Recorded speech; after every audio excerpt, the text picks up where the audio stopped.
welcome to the lecture of thermodynamics. In this lecture, we will mainly talk about cyclic rule and what is the application of cyclic rule that we will see. So we will mainly deal with cyclic rule.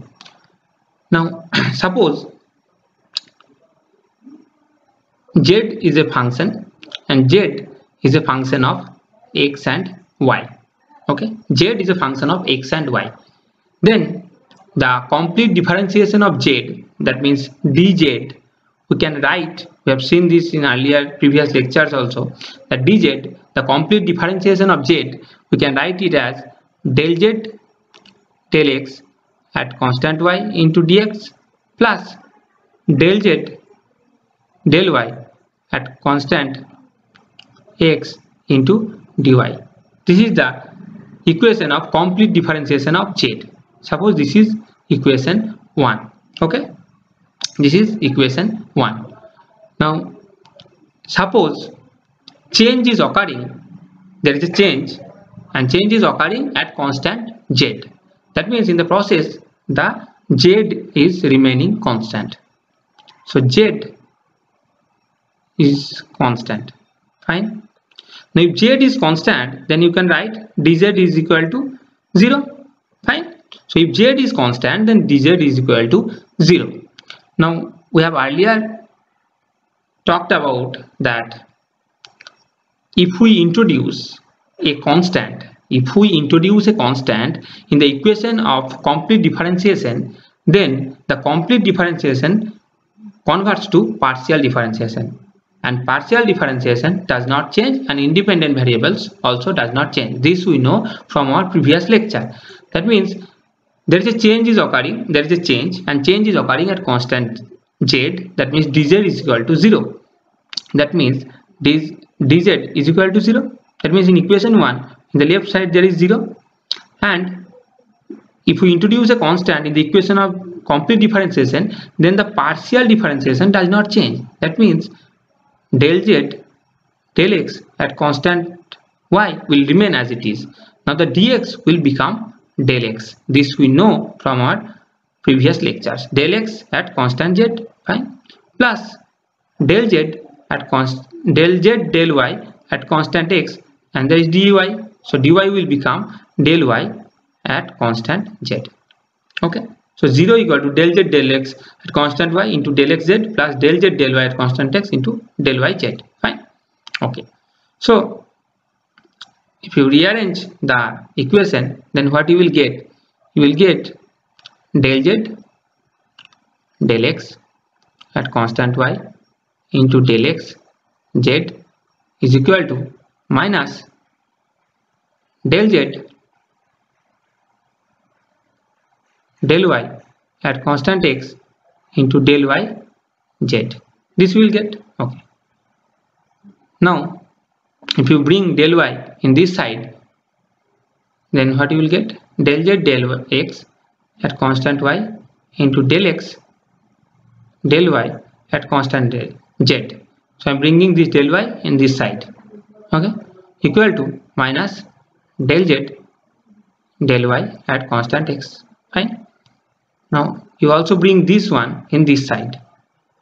That means del z del x at constant y into del x del y at constant z divided by del z del y at constant x is equal to minus 1. Okay.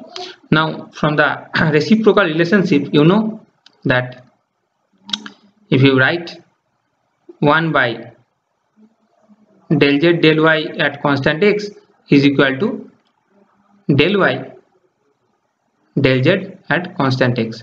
This you know from reciprocal relationship. 1 by del z del y at constant x will become del y del z at constant x. So this is 1 by del z del y at constant x. So if you rearrange this, then what you will get? This is del x del y at constant z. So del x del y at constant z. Then you will get from 1 by del z del y at constant x will become del y del z at constant x. So it will be del y del z at constant x, and you have del z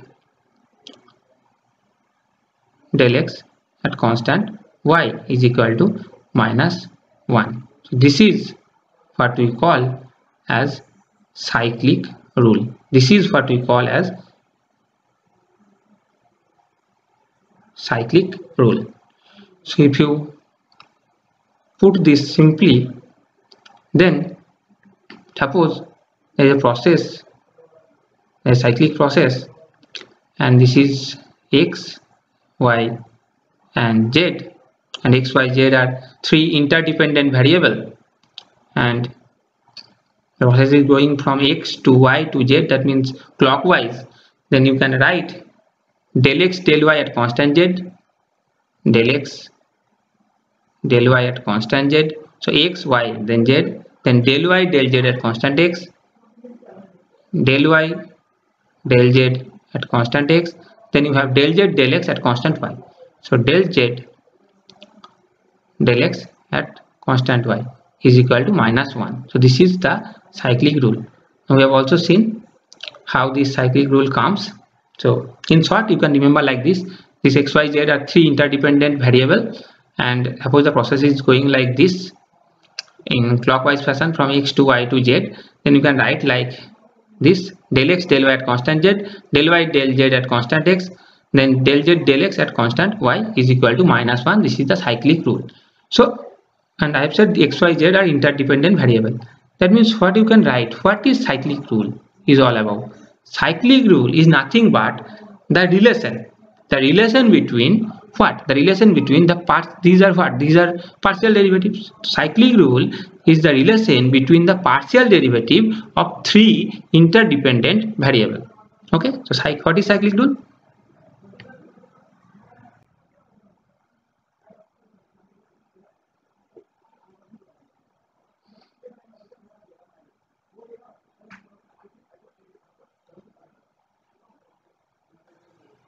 Okay, so what is cyclic rule? Cyclic rule is the relation between partial derivative of three interdependent variables. Fine, this is what is cyclic rule and can be represented in a cycle like this: x, y, z.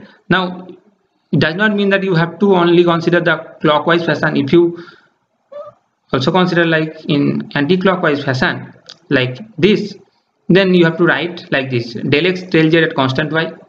So del x del z at constant y, then you have del z del y at constant x. So in anti-clockwise fashion, del z del y at constant x, then you have del y del x at constant z is equal to -1. So this is also what we call cyclic rule. So this is also cyclic rule. Okay, now if you see the for 1 mole the ideal gas equation, then Pv is equal to RT for 1 mole. If you write P is equal to RT by V, that means P is a function of T and V. Okay, from here you can write V is equal to RT by P. RT by P, that means V is also a function of T and P. From here you can write T is equal to PV by R. And from here you can write T is a function of P and V. That means you can understand that P, V and T are three interdependent variables. So if P, V and T are three interdependent variables, then you can draw a cycle like this: P, V, T. You go in this fashion, clockwise fashion or anti-clockwise fashion. Anti-clockwise fashion does not matter. Suppose you are going in clockwise pattern, then del V del P del V at constant T, del P del V at constant T into del V del T at constant P, then you have del T del P at constant V is equal to -1. Fine. Okay, so del P del V at constant T, del V del T at constant P, then you have del T del P at constant V is equal to -1. This is also cyclic rule. Okay, now if suppose I am writing like this, suppose del P del V at constant T, then you have del V del T at constant P, then you have del P del T at constant V is equal to -1. So now I am asking, is this a cyclic rule? Then the answer is no, because you see this del P at constant T into del V del T at constant P into del T at constant V. So this term is wrong.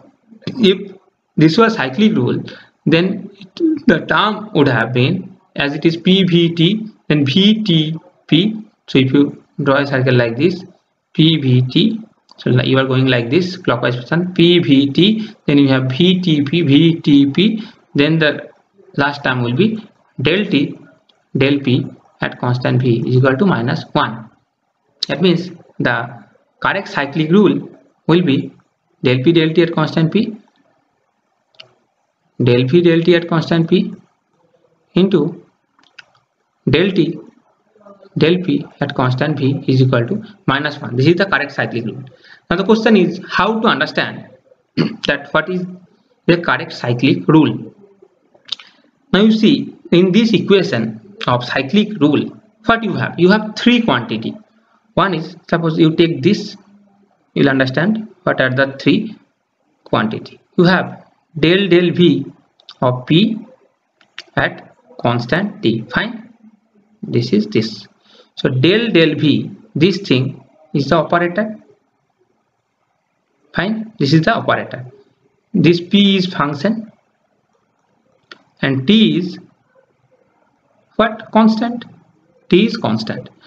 Now when you are writing an equation of cyclic rule, then you have to just see, you have to just consider that your three interdependent variable, in this case P, V and T. That means all the three things, all the three variables, that means P, V and T. Suppose first take P, then P, it will be function one time, it will be an operator, and also in the equation it will be once a constant. Now let's see whether this is happening in this case or not. Now P in the first case acting as a function, in the third case it is acting as an operator, and in the second case it is acting as a constant. Now let's take V. V in the first case is acting as an operator, in the second case V is acting as a function, and in the third case V is acting as a constant. T in the first case acting as a constant, T in the second case is acting as an operator del T, and in the third case T is acting as a function. That means what I am trying to say, all the three interdependent variable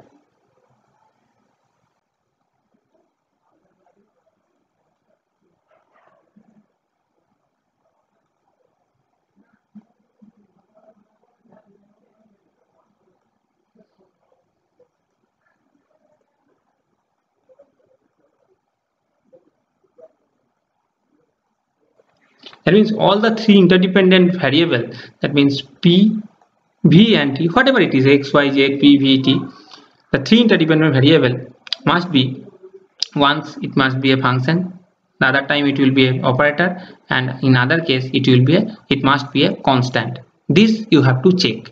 That means in the equation of cyclic rule, if X, Y, Z are my three interdependent variable, I have to check X is once acting as an operator, in another case it is acting as a constant, and in another case it is acting as a function. I have to check the same thing for Y and for Z also. If that is true for all the three interdependent variable, then I can say that this is my cyclic rule. Okay, fine. Okay. So this is the cyclic rule. Now if I ask you that you verify cyclic rule for 1 mole of ideal gas. 1 mole ideal gas means for PV is equal to RT, you verify the cyclic rule.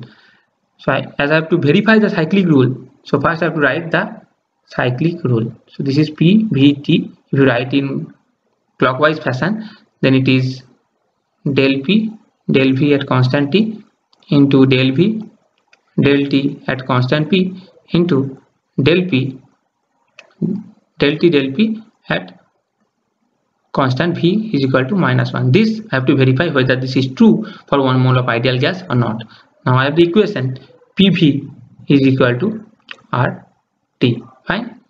So you have P is equal to RT by V. Now you have to find del P del V at constant T. So you write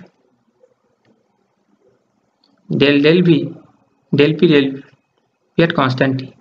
So this will become, so as it is constant T, that means RT will come out of the derivative sign and del V of 1 by V. So del V of 1 by V is minus 1 by V square. So it will be minus RT by V square. So this del P del V at constant T, we are getting minus RT by V square. Fine. Now find del V del T at constant P. So V is equal to RT by P. We have to find out del V del T at constant P. So P is constant here and R is a universal gas constant. So R by P comes out. Now derivative of T with respect to T. That means del T of T. That means 1. That means it's become R by P. Now see, I have to calculate this also, del P at constant V. Now you have PV equal to RT. That means T is equal to PV by R. Fine. So I have to find out del T del P at constant V. So V is constant, R is constant. So V by R will come out. Now derivative of P with respect to P, that means 1. So V by R. So now if multiply these three things, if it comes equal to minus 1, then the cyclic rule is true for PV equal to RT. Okay. So del P at constant P is minus RT by V square into del V del T at constant P is R by P and del P at constant V is V by R. Fine. So if you see, R will cancel out and V will cancel out. So it will be RT by, you have PV, RT by PV. Now PV is equal to RT. So you have minus RT by RT. That means minus 1. So this is very easy. You have to write the cyclic rule and calculate del P del V at constant T, del V del T at constant P and del T del P at constant V for ideal gas. And you have to just multiply the three things, you will get minus 1. And from that you can say that cyclic rule is true for 1 mole of ideal gas equation. Fine. Okay. Now so far what we have read, so we are reading cyclic rule. We have seen how cyclic rule comes, what is the proof of cyclic rule. Then we have also verified the cyclic rule. That means cyclic rule is true for 3 interdependent variables. Now my question is, why we are reading cyclic rule? What is the use? What we will do by learning cyclic rule? So by using cyclic rule, we will derive the relation between the thermodynamic relations thermodynamic coefficients alpha, beta and gamma. In the previous class we have discussed about the thermodynamic coefficient alpha, beta and gamma in details. Now what are the relation between alpha, beta and gamma that we can derive from by using cyclic rule. So what are the relation between the thermodynamic coefficient that can be derived, that can be achieved by using cyclic rule? Okay. So if you see by using cyclic rule,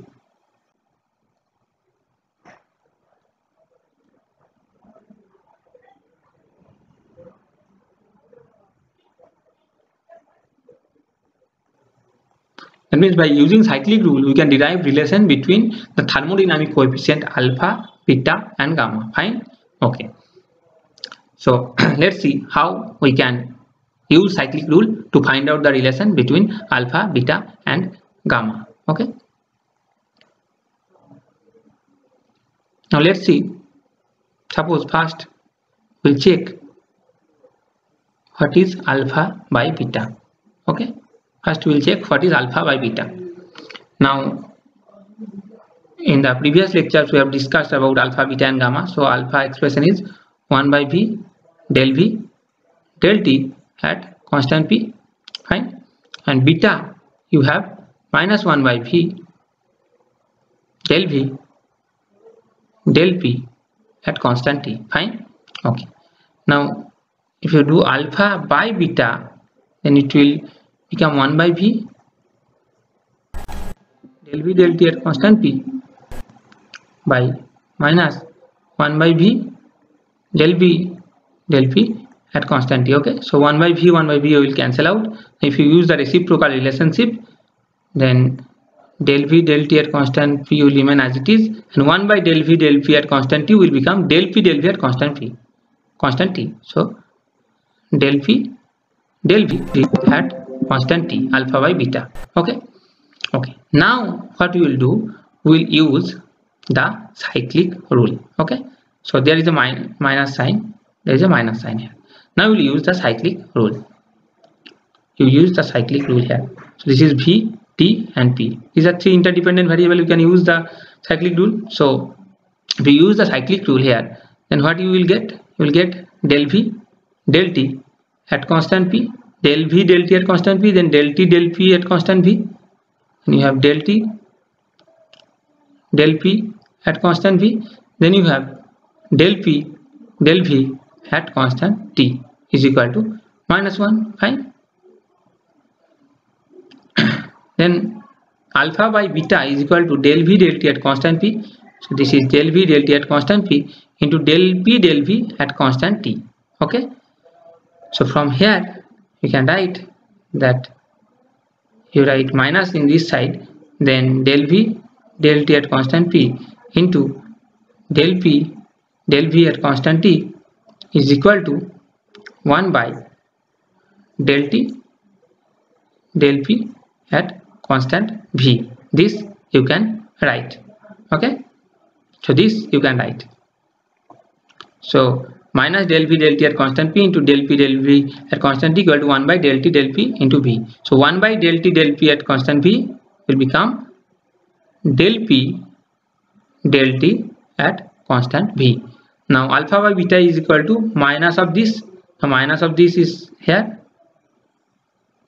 That means alpha by beta is equal to del p del t at constant v. So what we are getting for alpha by beta is equal to del p del t at constant v. This we are getting the relation. So we are getting the relation between thermodynamic coefficient by using cyclic rule. So this is a very important relation. Alpha by beta is equal to del p del t at constant v. Now in the previous lectures we have also talked about Born thermodynamic square, the mnemonic technique. Now we will also use that mnemonic technique here. Let's see.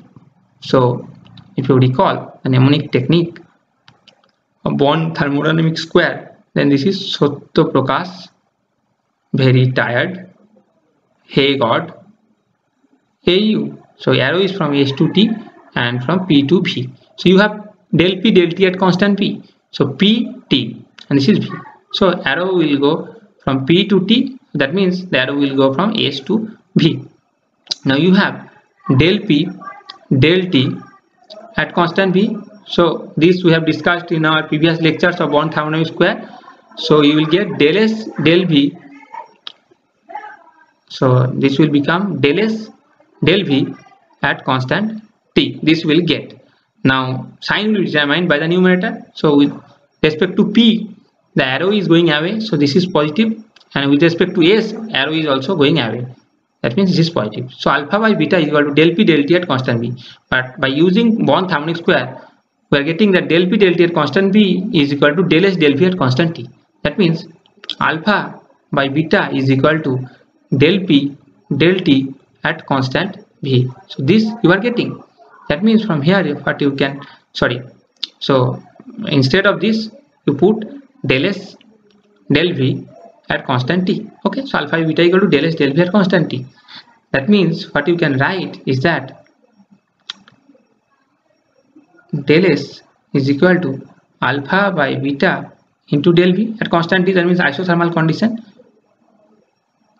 That means by using the value of alpha and beta, you can calculate change in entropy. Fine, if you know the value of del V. Fine. Okay, so this is the use, you can say, one of the use of alpha and beta. We have discussed that also in our previous class, that from the value of alpha we can derive the change in entropy.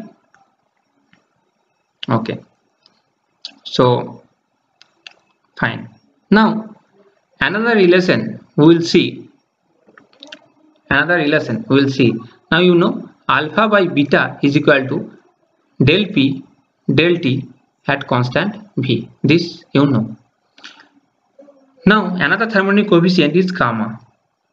Now what is gamma? We have discussed in our previous lectures that gamma is 1 by p del t at constant v, and gamma is isochoric temperature based pressure change coefficient.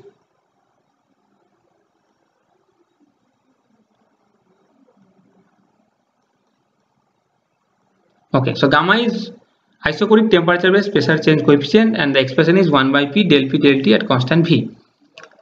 Now if you write del t at from this equation, del t at constant v is equal to gamma p. That means instead of this you can write gamma p. So you have alpha by beta is equal to gamma p, or you can write alpha is equal to beta gamma p. So two important relations we are getting by using cyclic rule.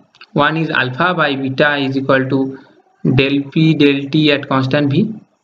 This you are getting, and also you are getting alpha is equal to beta gamma p. So these are the two important relations you are getting by using cyclic rule. Fine. Okay. Now if you are asked that find out the value for alpha by beta, what is the value for alpha by beta for 1 mole of ideal gas, then for this gas p into v minus b equal to RT, and then also for 1 mole of van der Waals gas. Okay, so v minus b equal to RT. So for these three gas, what will be the value of alpha by beta? So this is very easy. So we will do one by one. So if you do alpha by beta, you know we have just seen del t at constant v. Alpha by beta is equal to, now you have pv is equal to RT. So p is equal to RT by v. We have to only calculate del t at constant v. That means v is constant and r is a constant. So r by v will come out. That means differentiation of t with respect to t, that means 1. So del t at constant v will be r by v. That means alpha by beta value is r by v for ideal gas. Okay, now we have to see what is the value of alpha by beta for these two gas. So let's see one by one what is the value. So now let's check what is the value of alpha by beta. So you know alpha by beta is equal to del t at constant v. Now you have this gas, p into v minus b is equal to RT. Okay, so you have p is equal to RT by v minus b. You have to only calculate del t at constant v. So v is constant, b is also a constant, and r is universal gas constant. So r by v minus b will come out, and differentiation of t with respect to t is 1. That means r by v minus b. So alpha by beta value for this gas is equal to r by v minus b. Fine, this is very easy. Now you have to calculate the alpha by beta value for the van der Waals gas. Now alpha by beta value is, you know, del t at constant v, and you have now the equation p plus a by v square. This is the van der Waals equation for 1 mole gas, v minus b equal to RT. Fine. So if you write p plus a by v square is equal to RT by v minus b, then you have p is equal to RT by v minus b minus a by v square. Okay, now you have to only calculate del t at constant v. So r is a universal constant, v is constant, b is also a constant. So r by v minus b will come out. Now differentiation of t with respect to t is 1, and a is a constant, v is also here a constant, so this part will be 0. That means del P del T at constant V, you are getting R by V minus B. So alpha by beta value for van der Waals, for 1 mole van der Waals gas is R by V minus B. Fine. That means in today's class, what we have read, at first we have seen the cyclic rule, we have proved the cyclic rule, so we have seen the proof of cyclic rule, then we have verified the cyclic rule for 1 mole of ideal gas equation PV equal to RT. Then we have discussed about what is the use of cyclic rule. By using cyclic rule, we have derived the interrelation between the thermodynamic coefficient alpha, beta and gamma. Okay, then we have seen what is the formula for alpha by beta, that is del P del T at constant V. So these are the two main things that you have to remember. Alpha by beta is equal to del P del T at constant V, and alpha by beta is equal to gamma P, or you can write alpha is equal to beta gamma P. Okay, these are the mainly two equations that is very important. And then at the last we have seen that what will be the value of alpha by beta for 1 mole of ideal gas P into V minus B equal to RT gas, and for 1 mole of van der Waals gas. So that's it for today's lecture.